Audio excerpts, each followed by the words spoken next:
Good afternoon and welcome to the Workforce Observer. We have with us Gary Benedik, the Chief Revenue Officer at Avenica. He has also founded the Arch Advisory Group and is a candidate experience enthusiast. Welcome, Gary. Very glad to have you with us today. And I have a lot of questions for you. Let's talk about the state of recruiting today. What are you finding it at? Well, I mean, so next year will be 20 years for me in this industry. And, quite frankly, there's a lot of unknowns, right? Obviously, we have a landscape with a political environment. We're all kind of waiting to see what happens. We're recovering from a global pandemic, and then we're also seeing a bunch of intersecting trends, right? So to answer your question, I think it's really dynamic based on what type of recruitment you're talking about. And what I mean by that is, executive versus blue collar. Are you talking about essential workforce versus fintech and banking, right? So I think, as a whole, I think it's getting better, but we did go through a little bit of a tough time regarding, organizations requiring external partners to find talent. I think they were trying to create efficiencies and kind of lean up their internal spend when it comes to talent acquisition and do things on their own. So, but I think we're past the worst part, in my honest opinion. I know us here at Avenica, we continue to have way more demand than sufficient supply. Oh, that's good to know. So what are the challenges the staffing firms are facing? And I know when I say staffing firms, it's broad, right? It's across different segments. But if you had to say two big challenges that firms, big and small, are facing in the space, what would you say? So you want me to drill this down to two only? Huh? You can go for more. I was just trying to be like, let's spare him. Yeah. Well, I think obviously the war on the right talent is always a conversation, right? We're always talking about we introduced this concept of skills-based hiring, which makes sense, right? Individuals could do things even if they haven't been able to do things at their previous employers, for example. But in order for that concept to actually become a reality, the recipient of that individual needs to believe in that concept. If the client, makes you sense, mean? right?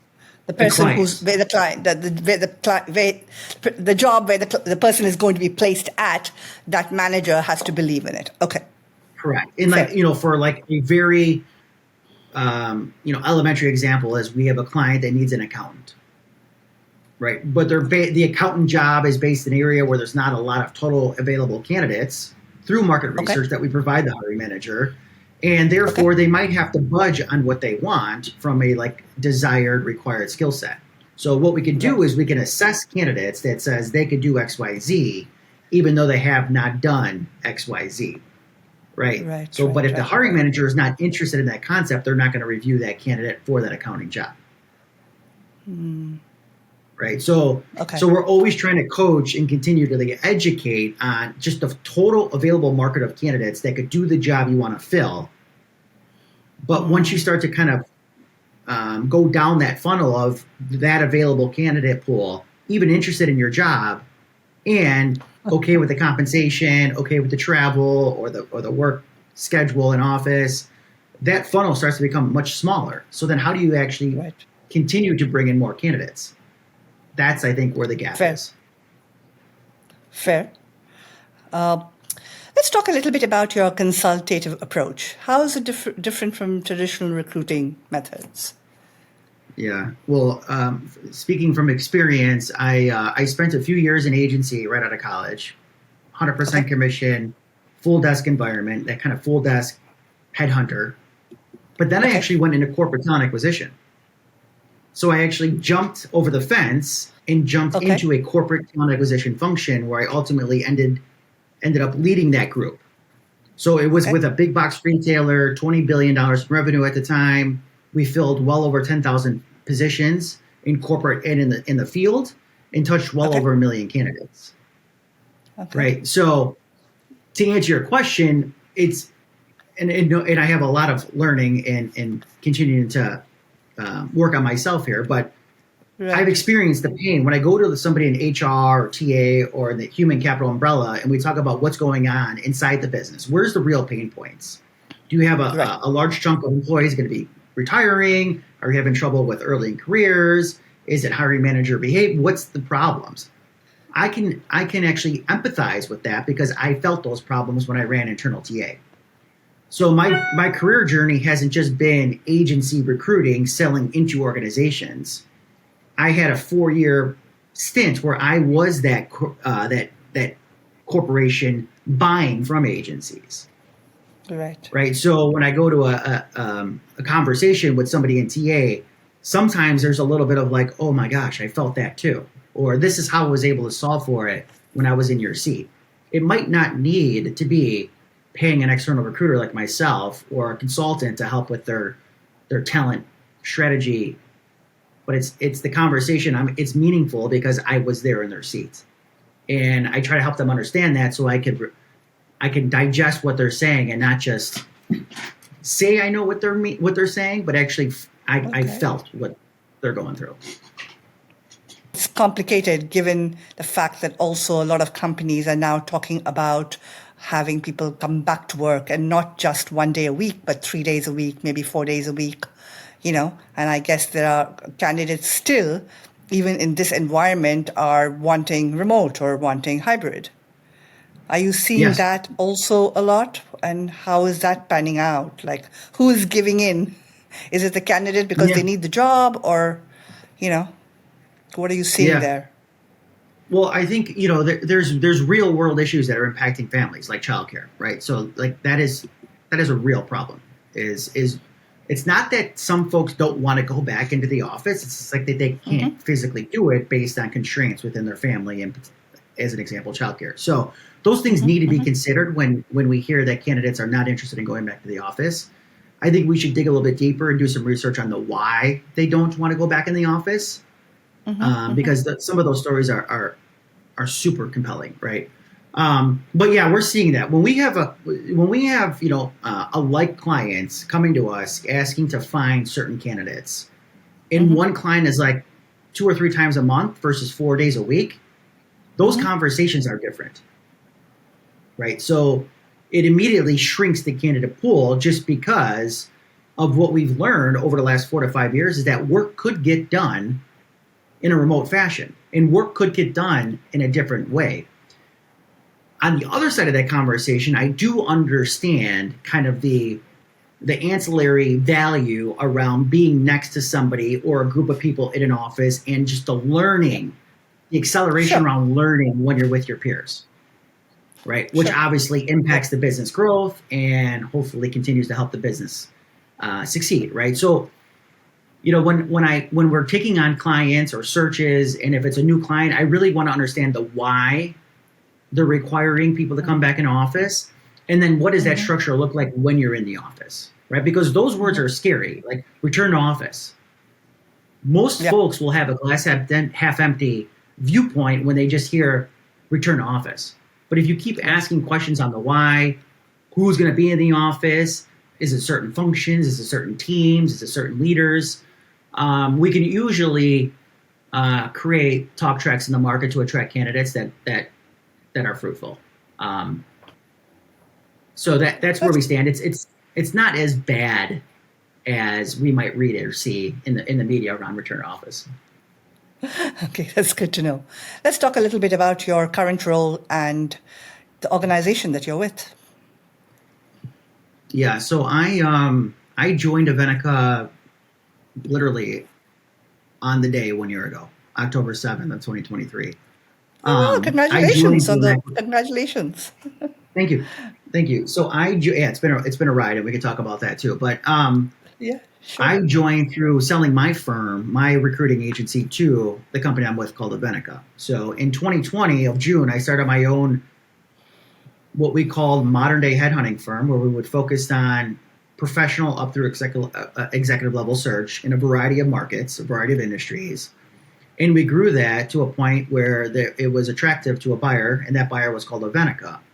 And the reason why is Avenica, for the last 10 plus years, has been focused on putting early in career talent to work, essentially unlocking potential. And what I mean by that is, my undergrad's in engineering, I'm a recruiter. when I was graduating college, my peers, everybody in my classes, and all my counselors said you should really look into this engineering career track.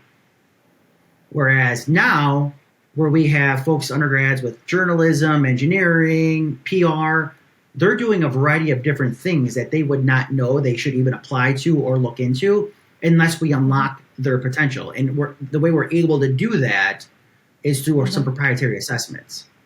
So we've created these assessments, and we call it a leveling experience. So a candidate comes into our database, and we get to interact with them. And at the end, they take this quick little assessment, and throughout all these levels, it spits out a persona. And there's 20 different personas. So our machine has been learning where these personas fit into each career path, and then how we can help them get from first job to next job to dream job. And a lot of those first jobs are nothing what they thought they should be doing. Right. So Avenica has, or already had, a division called AVL, Avenica Launch, Early in Careers. That's a data-driven proprietary model. We obviously sucked in my business called Arch Advisory, which is now a division called Arch, which is professional up through executive, modern day headhunting.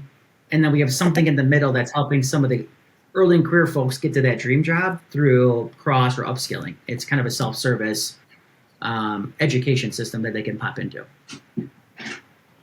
So that's Avenica. Sounds exciting. Yeah. Let's talk a little bit about your current role. I know you're Chief Revenue Officer, but what does that mean? Yeah, well, I mean, in a very nonchalant response, it's not overpromising and underproducing, right? So, it's all about really understanding and discovering what's going on inside the business, what resources they have used, and this is all within the total talent landscape. Sure. What they've been trying to solve for, what they've tried to use and either gotten and failed or succeeded, what other players are going to be in the decision-making process, and then coming to the table with some solutions around search. It could be literally just a few positions, leadership positions that need to be filled that can catapult their business from A to B. It could be some training. It could be a group of corporate recruiters or a group of sales folks that need to understand how to sell, how to close. We have content. We have a whole library of like a master class around selling or recruiting, for example. And then we obviously have the early in career where it's almost like kind of class-based hiring. So we have a lot of Fortune 500 insurance clients that say we need 25 claims analysts to start November 1st. So we have that data-driven model that is unlocking candidates, meaning candidates that would never think they should be in claims or even thought they'd be interested in claims. We're bringing to the table and like essentially rostering for these large insurance clients. So my role is to make sure that when we're out there listening to these clients or these prospects, and we're really understanding what the problem is, if it's something we can help them with, we will help them with. If it's something that we cannot help them with, we will have a referral or a partner that we could say, maybe you got to check out XYZ. So my role is to make sure that we're delivering on what we say we can, but also making sure that the teams internally have all the resources, that they're engaged, they're happy, they like working with our clients, and they're successful. Cool. All right. So how should staffing firms, leverage technology to enhance recruitment processes? Because I know this is a very competitive talent market, It's very challenging. I mean, if you could, I think I'm no expert in AI with recruitment. I mean, I jumped in this whole AI machine learning world about 10 years ago and I'm still learning, right? But, it depends on what your problem is or where the opportunity lies within staffing firms. I would say for Avenica, right, for us, the point that we're at right now, we've been providing a somewhat of a tech-enabled service to Fortune 500 clients, right? Okay. The reason why we want to become fully productized is so that we can help more companies at the same time, right? So we have a service that works, and it's a white glove service, and it's tech-enabled through our assessments and our proprietary data that spits out this persona. But it still requires a lot of manual work behind the scenes amongst our teams, right? So in order for us to be able to scale quickly and for more companies to use this tech-enabled service, it truly should be some sort of like a product-led platform or tool, right? So that people can just, organizations can use it on demand as much or as little as they need, depending on seasonality or hiring fluctuation. But when you talk about like artificial intelligence and automation, those are obviously two different things. But for us, you know, we have so much data, right? But what I've learned is in order for the AI to work in your favor, that data has to be pure and it has to be good. And what I mean by that is like data integrity on the front end, in order for the system to learn what it should or should not do around client behavior, candidate behavior, what assessment scores are working in what verticals. If the information we're shoving into it is not scrubbed and 100% accurate, in my opinion, it could take us on a wrong path, right? So I would say before anybody just kind of jumps in and like injects AI, you know, I would do some deep research on data integrity to make sure that the information you're putting into the system can actually use the right data to help you make decisions. I don't think AI should be making business decisions. It should give you all the information in order for you to make the decisions, in my opinion. Okay. I mean, I'm going to ask you this question. I kind of know what your answer is to that, I think, but I'm still going to ask it anyway. Will the recruiter become obsolete given the AI hype? Yeah. What is my take on that? Yeah. Well, so again, I think this is dynamic based on the type of jobs you're filling, right? So if you're a recruiter, like in the professional space, I do not think AI should overtake the recruiter. I do think there needs to be a personal, human aspect to the relationship between the candidate and the recruiter. Okay. But if you're talking about like a high volume, light industrial, where it's a similar skill set, multi-incumbent hiring, a lot of that could be done by technology. Where we're talking about bi-directional communication, when it's like, you know, can you drive to X location? Is this an acceptable rate? What shift are you open to? Like you can actually, you know, execute on a lot of the pre-screener questions and actually come up with a cohort of candidates to present to a client or even start on a job, all through technology and not having a human talk to them. That makes total sense to me. Okay, so where are you placing these people who've been doing that, who've been, you know, filling light industrial jobs, for instance? Are you upskilling? Are you doing anything around them? There's clients in like the manufacturing sector, the industrial sector, where it's, you know,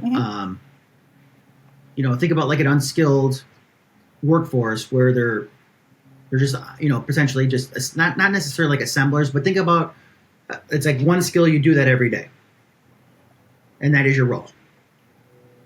We can uncover those skills by talking to candidates through technology, right? We can start to predict their performance in that job based on responsiveness, how they communicate via email, do they watch a video and answer the right questions, whatever the case is.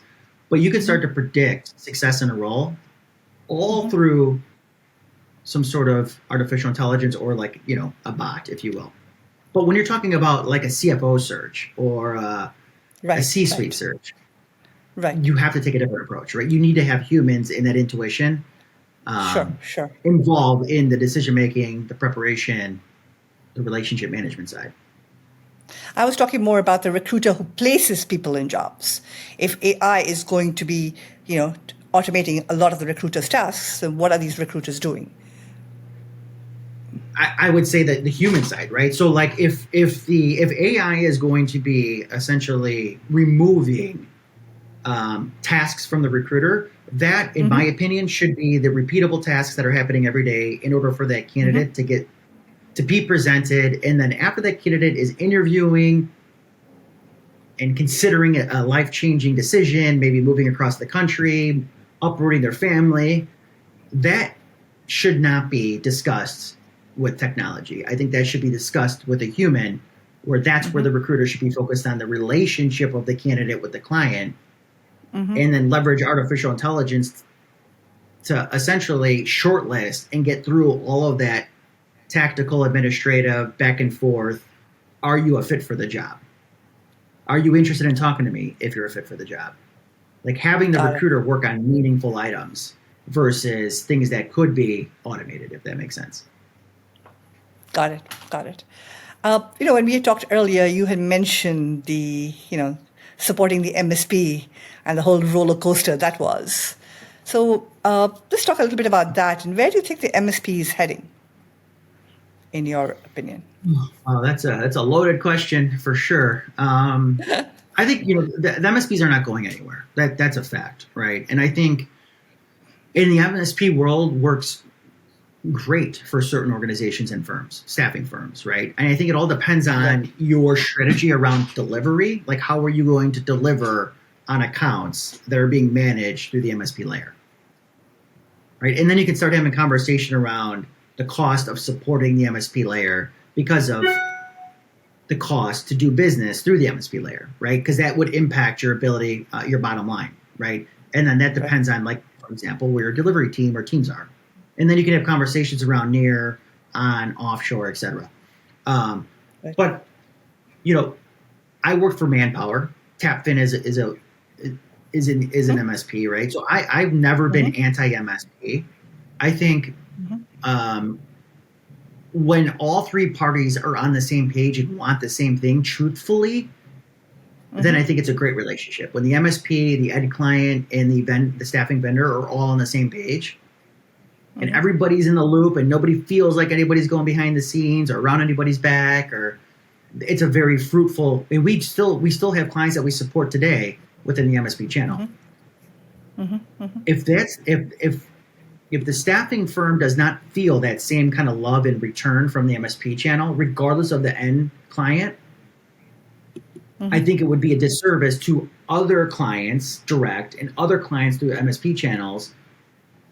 It would be a disservice to them if they're trying to fix this behemoth of an MSP if everybody doesn't want the same thing. If that makes sense. And I'm not trying to dog anything or one side viewpoint, but sometimes it just doesn't make sense financially to support an MSP from a competitive landscape and just from a cost of doing business. Right. I get it. You got to get depending some on your significant business volume. model. You got to get to some significant volume to really Support the MSP and make money. Yeah. Makes sense. What are the trends that you're seeing that are going to be shaping the world of work and the talent acquisition landscape? Anything that pops to mind? No, I think what we're learning here is that we have, we've invoiced probably 235 clients over the last few years. I'd say 15 to 20% are active on an ongoing quarterly basis. And they're looking to us for guidance. And what they like from us is that it's not like we're like, hey, Coca-Cola, this is what Pepsi's doing. And hey, Pepsi, this is what Coca. We don't obviously give up any confidential information, but they come to us because we're seeing things that they don't get to see. We have programs and processes and technology that certain customers use and some customers don't. And what we're able to do is if both parties are interested, we will have a customer talk to somebody that's interested in working with Avenica versus us trying to persuade them to use our product or service.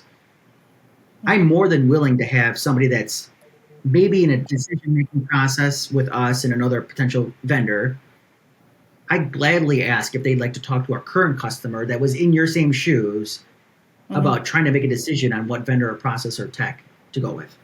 So I allow the source, the buyer and the potential buyer, to talk directly. So is that a trend that you're seeing? Are you saying that buyers are more open to talking to each other? Or are you what is the trend that you're seeing around this?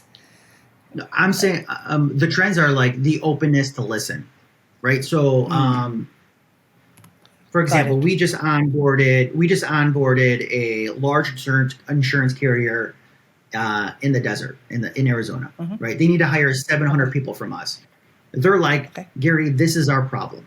How would you suggest we solve this problem? Okay. Versus like, here's our budget. it's kind of a new age way of, this is our problem. Let's reverse engineer and help me understand how we're going to start to chip away at this problem. And if you can provide some use cases or alike references where you've already done this somewhere, meaning like you've already solved some similar problems, it's going to be a really good conversation. But if we're entering a conversation with a potential buyer that's like, I know everything and I've already seen this and that didn't work, we graciously say thanks, but this is probably not going to be a mutually beneficial partnership. So what you're saying is buyers are more open to working with you rather than, saying, okay, this is a job, get it done. Yes. So that's good to know. That's good to know. Yeah. Now, you've been a successful serial entrepreneur, right, in the space.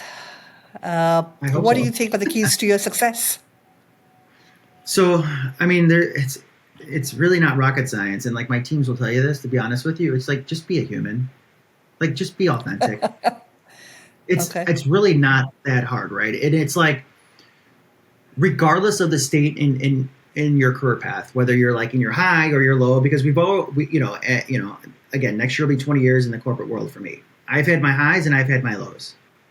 But whether I was in a high or a low, that never impacted how I treated my candidates or my hiring managers. If I was in my low and I was riding on fumes, and say I was in the agency world and business was rough and I wasn't making a lot of money, I did a lot of like pay it forward stuff where I would just always help people, not asking for anything in return, because I knew this would, in the long run, if I'm memorable and I provide a good service and I'm responsive, hopefully they think of me down the road. Right? And it's just like when somebody reaches out to you for advice, or somebody sends you an email or a LinkedIn connection or whatever, if it's somebody trying to sell you something, just respond and say no thanks. Right? So as a serial entrepreneur, when I come up with these concepts, or when this idea is going to be launched, I try to work with people like that actually have the foundation, want to be around people, they're authentic, they're transparent with their network, and they want to continue this world of work. So, one of my startups is with all about the candidate experience. Because I've been talking to so many candidates over the year, thousands and thousands of candidates, and there's this thing called ghosting that just isn't going away. Right? So that's a very big passion of mine. And when you mentioned like candidate experience enthusiast, I truly am. I mean, like, I'm trying to balance the power between employers and candidates. Okay. All right. And I think it's very important. But I'm just, my method is authenticity and transparency. That's great. That's great. It's good. How do you stay abreast of technological developments, and what would you advise, or what would you recommend that the industry do, to stay on top of things? So much is going on, just AI, ML, I surround myself with smarter people. Okay. Like you. What else? Truthfully, like I am totally honest that I am not like the researcher on the newest and upcoming technologies when it comes to AI or ML. I am a user. Sure. I'm like, I try to break it, or I try to implement it into some real world problems or some companies that I'm with to see if this is credible and scalable, right? So my conversations around AI and ML would be like the usage of the product that everyone's talking to, like the shiny object that everybody hears. You're right. And I say, okay, let me try it for a month or 3 months or 6 months, or let's try to apply it to this problem that we've been trying to solve. And then we can have meaningful conversations. So like my position at the table when it comes to these like new and upcoming technologies is like, I would be happy to talk about them once I know how they work, because there's a lot of smoke and mirrors. Sure. A lot of these tools have great websites, but once you bring it on, it's clunky, or it doesn't work, or it's buggy. So I've learned to just kind of temper my assumption and use it, and then have a meaningful mostly objective conversation. So try before you use. Oh no, try before you Try talk. before, try before I use, but I mean, like when you go to like conferences, I'm in SIA and I was in London last week for another startup I'm a part of. Like, I think we're still learning what artificial intelligence can do, and obviously as the machine continues to learn, but there's so many tools out there. Like it's almost like AI saturation, where it was like you know I see rounds and rounds of funds being given to these new startups that are like AI driven and machine learning driven, and that's great, but it's hard to really just almost like score these tools without me using them. Sure. And that's just the approach Okay. I've been taking. Okay. Okay. And what advice would you give to someone just starting out in the industry as a recruiter, or maybe just starting out in the industry, not necessarily as a recruiter only? Yeah, great question. So this is what I tell my team is like, your network is everything, right? So it really boils down to two things for me. It's network and time. So your network, how were you able to build a good, fruitful, engaged network is by being authentic and just being a human, being responsive, helping when you can. Don't expect things in return if somebody comes to you, because there's going to be a time where you need something and you would hope they don't ask for anything in return. That's kind of like being human 101. Two is time, right? And what I mean by time is like managing the emotional roller coaster of a good or a bad experience you have with a client, you have with a candidate, you have with a colleague, because time heals everything. Time heals a bad experience. Time heals a failure that you learn from. Time also makes you forget about the good stuff, right? So be hyper-focused on building a good, trusted network, and be hyper-focused on understanding how you could leverage time in a good or bad fashion. Oh, that's great. Thank you. Thank you, Gary. It was wonderful talking to you. Thanks for your time and the insights. For those of you who want to learn more, the links will be in the description.